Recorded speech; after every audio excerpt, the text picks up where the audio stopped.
A moose is like twice the size of an elk. They're giant. I've shot a moose. Really? I ate it. Holy shit. I'm really good at that.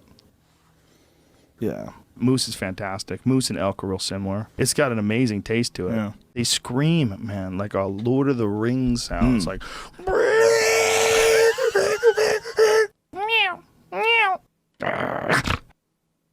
Craziest animal of all time. What's up, guys? Andre Burke here. Welcome to the video. If you're not already subscribed, smash that subscribe button down below. Today, I'm gonna be eating and training like Joe Rogan. Now, for the uninitiated, Joe Rogan is an MMA commentator. He's a comedian. He used to host this show called Fear Factor, but most notably, he hosts one of the most popular podcasts in the world, the Joe Rogan Experience. Pull up a video of that. We can pull it up. Pull it up if you want. Look that shit up, Jamie. Pull that shit up, Jamie. Now, it's no secret I'm quite the Joe Rogan fanboy. Me and my friends, we even have this joke calling him our Lord and Savior Joe Rogan. When someone in the health space goes onto his podcast, we're like, church is in session, boys. Now, why do I like the guy? He thinks very similarly when it comes to his health. Joe is constantly trying to optimize all parts of his health to feel his best through exercise, diet, sleep, and optimizing his mental health. He believes it's best to first try to fix health issues through dietary and lifestyle intervention instead of just throwing some pharmaceutical drug at it, because oftentimes that's not the root of the issue, and I really agree with that. That's why I try to minimize the drugs that I take. Also, his work ethic is amazing. He works hard, he trains hard, he eats strict, and he doesn't make up excuses, and I really envy that about him, and I strive for the same for myself. So what's Joe's diet look like? Joe eats relatively low carb, but not quite keto.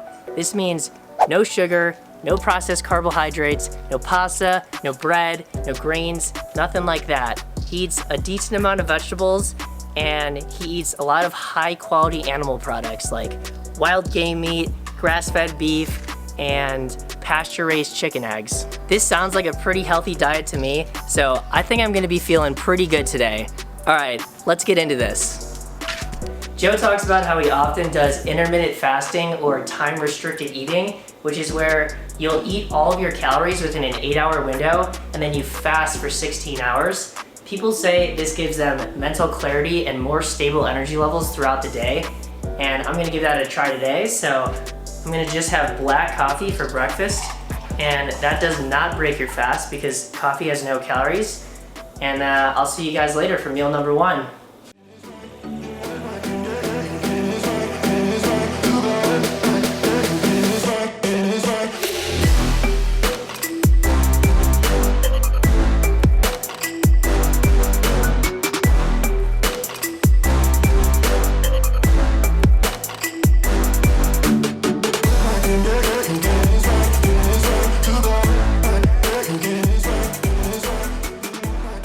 All right, here's meal number 1. I've got 3 strips of bacon, 4 whole eggs, some mushrooms, and some kimchi. Now, I don't have the luxury of having my own chickens like Joe Rogan does, so instead I opted to buy pasture-raised eggs.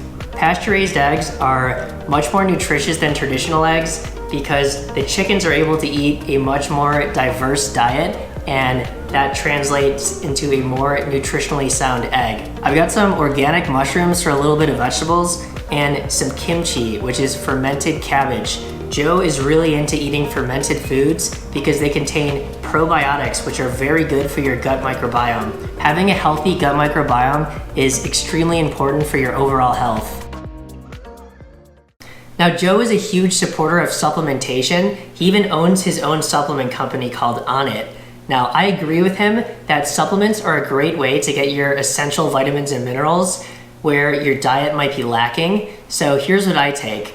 I've got magnesium and vitamin D3, and these are 2 nutrients that are often deficient in people's diets. So that's why I take those. And I've got omega-3 in the form of fish oil. This is an essential fatty acid that you really need to be getting in your diet. It's good for your heart health, immune function, brain health, like everything. So this is very important. I also take creatine monohydrate for better gym performance. And finally, this is Cordyceps, a mushroom supplement. This is kind of a shout out to Joe because his On It company has a mushroom blend that he's said he likes to take as a pre-workout, which is fitting because we're about to get into this workout. Joe is no stranger to exercise. He is known for doing all kinds of exercise like jiu-jitsu, hot yoga, running in the hills with his dog, weightlifting, but there's one thing, his true love, that he talks about all the time and posts pictures on his Instagram about, and that is kettlebell training. So that's what we're gonna be doing today. I've heard Joe make the analogy comparing the human body to a car. Yeah, you can do the bare minimum, regularly scheduled maintenance, like just go for a walk and you'll probably get it to run for a long time. But if you want to soup your car up, like bigger wheels, fatter tires, you're gonna need to do stuff like train your muscles so they get bigger and do some cardio to make your engine stronger. And this concept has made Joe a very well-rounded and athletic individual. All right, let's get into this workout. Now, if you've never done any training with kettlebells, let me tell you, I understand why Joe likes them so much because they kick your ass. It's hard work. So today, we're gonna be doing a circuit. I'm gonna be doing kettlebell swings, cleans, snatches, and squats in the 10 to 20 rep range. I'm just gonna cycle through these 4 exercises and do that for 5 rounds in a HIT style workout. So let's get into it. How that sound? Yeah, that sound good. Tell them break it down. ISO Wendy's in your town. Don't forget the dollar sign. How that sound? Yeah, that sound good. Tell them get in line. Hold it down, hold it down. Came up from the underground. All right, round 1 is done. These are all hip hinging movements, so they really work your hamstrings and glutes. The thing I love about kettlebells is you're doing fast, explosive movements, and it just really feels like it's building my athleticism. We ain't stopping now, stopping now. They know that it's a scene when we popping out, popping out. Came up from the dirt, yeah, we popping out. This our year, yeah, we finna lock it down. We the top boys in your city when we come around. ISO no POP, tell them hold it down. We been dropping every month, we ain't slowing down, nah. Ay, sitting All like right, a boss, 5 rounds, finito. Press on the Well, that was kind of a more lower body focused workout. I'm telling you, kettlebells work your entire body. They're working all your legs, your entire posterior chain, your core, all your stabilizer muscles, a little bit of your shoulders. If you guys have never tried kettlebells before, I'm telling you, give them a try. All right, workout is done and I'm feeling great so far. So I think a little post-workout protein is in order. And if you've been following my channel for a while, you know I drink 2 cups of raw milk kefir every single day. Now, I'm not sure if Joe actually drinks raw milk, but I've seen on his podcast that he's a big supporter of the raw milk industry because this type of milk is far more nutritious than traditional pasteurized, homogenized milk. I get this delivered to Denver from a local farm, and it's from all grass-fed cows, and I'm telling you, it's amazing.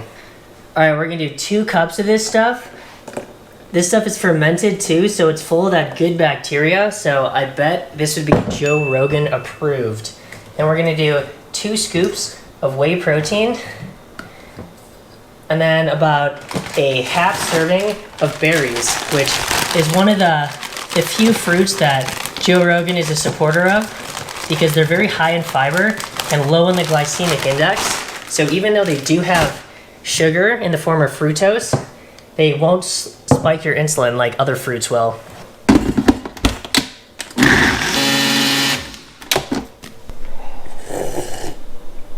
Oh yeah. All right, I'm gonna drink this down and then I'll check back with you guys for the next meal.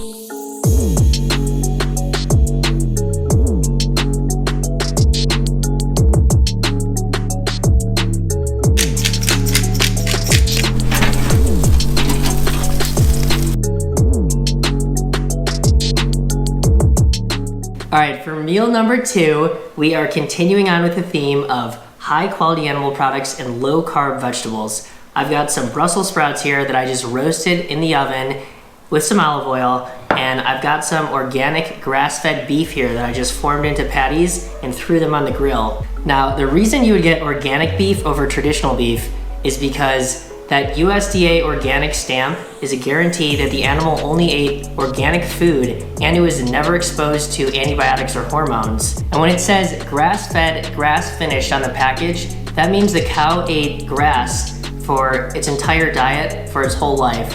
While traditional beef, cows are typically fed the cheapest things the farmers can get their hands on, which is soy and corn. A cow's natural diet is grass, so when it eats grass for its whole life, the beef ends up being far more nutritious and better for you. Starting off with the Brussels sprouts, I can see why Joe likes these so much. These are so good when they're roasted like this. Look at that, perfectly medium rare. And of course I have Frank's Red Hot sauce because I put it on literally everything. You know, when are you gonna sponsor me, Frank's Red Hot? Come on. All right, meal number 2 is down. So this is a lot less food than I typically eat in a day, but I haven't really been that hungry. I think because it's a low carb, higher fat diet, I don't get like the hunger spikes that I usually do. And I just feel a lot more satiated throughout the day. So maybe there's something to this, Joe Rogan.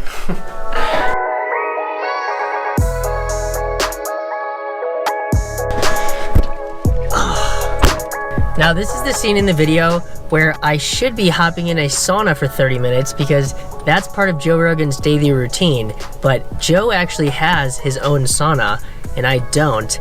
And I called around to a lot of gyms and facilities here in Denver and none of them are open on account of the quarantine still happening, so I'm gonna just have to go elevate my body temperature in a different way by lifting weights and exercising for a second time, but I'll still tell you guys why he goes in the sauna every single day. Joe really dives deep into all the benefits of using a sauna in a couple of his podcasts with Dr. Rhonda Patrick. So for anyone who's interested in really learning the nuance behind it and all the mechanisms at play, I recommend you go check out those podcasts. It's been shown in some research coming out of Europe that sitting in a 180-degree dry sauna for 20 minutes a day reduces all causes of mortality by a significant amount. I don't know the exact numbers, but the gist of it is the more often you sit in a sauna, the better. So that means it reduces your risk of heart disease, Alzheimer's, cancer, all causes of mortality. I think Joe has figured out that it is actually relatively healthy to put your body in a moderate amount of physical stress, whether it be from exercise or from the heat from a sauna or even cold shock from like cryotherapy, all have very positive effects on the body. Just speaking anecdotally, when I step out of the sauna, nothing can get to me, I swear. It brings my stress levels down, anxiety levels down. It is just so beneficial to my mental health. Not to mention, when I lay down at night to go to sleep, I just knock out for the whole night. Something about that stress it puts my body under makes my sleep amazing. So if you guys have access to a sauna, I really invite you to give it a try. It has a ton of beneficial effects, and there's just something so great about it. And I'm at the gym now, so I'm gonna go rock a workout and I'll check back in with you guys for dinner. All right, back from the gym. Gina, you would say an hour and a half upper body workout is basically the same as sitting in the sauna? Sure, absolutely. Yeah, I think Joe Rogan would approve. Look at what she's eating. Friggin' pasta, not Joe Rogan approved. Actually, he does say he eats that on his cheat day and it's his favorite. If you guys would be interested in seeing a Joe Rogan cheat day, let me know down in the comments. All right, time for the final meal. And this is a Joe Rogan staple. We've got elk and jalapenos.